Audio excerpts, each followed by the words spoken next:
தீக்காயத்திற்கு ஆளானவர்கள் சுயமாக சிகிச்சை செய்து கொள்ளக்கூடாது என்று ஸ்தாபாக் கொலம்பியா ஆசியா மருத்துவமனையின் அவசர பிரிவுத்துறை தலைவர் டாக்டர் டி சுபாஷ் நேற்று நினைவுறுத்தினார்.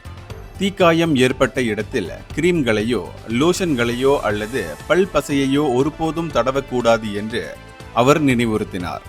ஏனெனில் இவ்வாறு செய்தால் தீப்புண் ஏற்பட்ட இடத்தில் மேலும் சிக்கல் ஏற்படும் அல்லது தீக்காயம் குணமடைய தாமதமாகும் என்று அவர் சுட்டிக்காட்டினார்.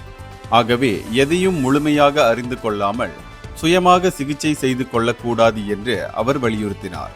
அவசர மருத்துவ உதவியின் அவசியம் பற்றிய ஒரு விவாதத்தின் போது அவர் பர்னாமா ரேடியோவிடம் இதனை கூறினார். தீக்காயம் ஏற்பட்டவர்கள் சூட்டை தணிப்பதற்கு சுமார் 15 முதல் 30 நிமிடங்கள் வரை பாதிக்கப்பட்ட இடத்தை கழுவலாம். முதல் அல்லது 2வது டிகிரி தீக்காயம் ஏற்பட்டவர்கள் பாதிக்கப்பட்ட இடத்தை சுற்றி சுத்தமான துணியால் சுற்றலாம். அதன் பிறகு உடனடியாக மருத்துவ உதவியை நாட வேண்டும் என்று அவர் ஆலோசனை தெரிவித்தார். இந்தியர்களின் இதய குரல் மக்களோசை.